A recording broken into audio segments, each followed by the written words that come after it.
देखो, हिंदू को ना दयावान होना चाहिए और हम सब हिंदू हैं और हमें दया करनी चाहिए। और पहले इस वीडियो को देखो, उसके बाद करते हैं बात।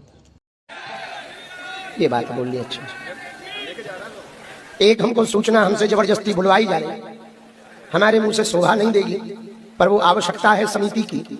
बहुत लोग गद्दा कंबल लेकर घर जा रहे हैं, उनसे प्रार्थना है समिति का कि जमा करके जाएं, नहीं तो अगले वाले पड़ाव पर ठंड में मरना पड़ेगा। इसलिए जो घर लेके जा रहे भैया, बड़ी मुश्किल से हमने 10,000 गद्दे मंगवाए थे, जैसे हमने खरीदे थे हम जाना। और जितना कर्जा हमारे ऊपर पदयात्रा में होगा वो हम जाना। वो तो बड़ी कृपा हो गए गौरी गोपाल आश्रम वाले महाराज जी की, उनने भंडारा को बोझ अपने ऊपर ले लो तो हमारा तलक से बोझ घट गए। नहीं तो हमें लगत तो कि यही पदयात्रा में हमारी किडनी लीवर बिक जाना। कितने? 25,000। हाँ क्षमा करो, 25,000 गद्दे। 25,000 गद्दे में बता रहे आज के फिर से खल्लास है।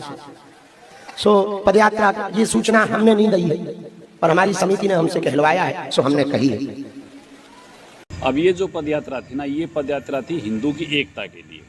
अब हमें ये कुछ बातें समझनी होंगी कि हिंदू की एकता कैसे संभव है और उसको कौन कर सकता है। अब आप यहाँ देखें, पहले तो इनका सामर्थ्य देखें जिनको ये जिम्मेवारी दी गई है हिंदू एकता की। अब ये इतने विचलित हैं कि ये कर्जे पर तो गद्दे लेके आए हैं और फिर उन गद्दों को ये इकट्ठा नहीं कर पा रहे, हिंदू को इकट्ठा करने का ठेका ठा रहे हैं।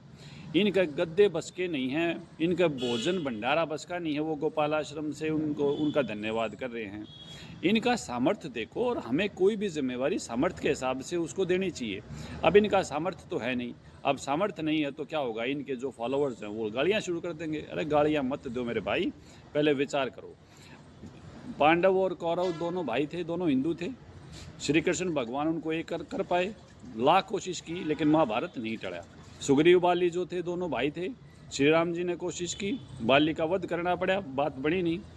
ये जो एक होना है ये पदयात्रा से नहीं, ये हमारे संस्कारों से होना है। और जब तक हमारे संस्कार नहीं कटेंगे तब तक हम एक नहीं हो सकते। और संस्कार काटने के लिए सामर्थ्यवान का होना जरूरी है। कबीर भगवान सामर्थ्यवान है, उससे हमारे पाप कटेंगे और वो हमें एक करेंगे।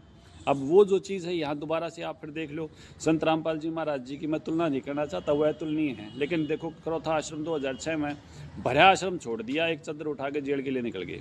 2014 में भरा आश्रम बरवाड़ा का छोड़ दिया, एक चद्दर उठाई और चले गए। और यहाँ ये बेचारा विचलित है कि भंडारा कहाँ से आएगा। संत रामपाल जी विश्व को भंडारे के लिए आमंत्रित करते हैं, विश्व को। अब पाइपों की और बाढ़ की अन्नपूर्णा की मुहिम देख लो आप, बिल्कुल यूँ छुट्टी कर रखी है भाई, जिसको जो चाहिए वो लेकर चले जाओ। ये गद्दा पर परेशान हैं और उन्होंने हज़ारों किलोमीटर की पाइपलाइन सेवा में दे दी जनता के लिए।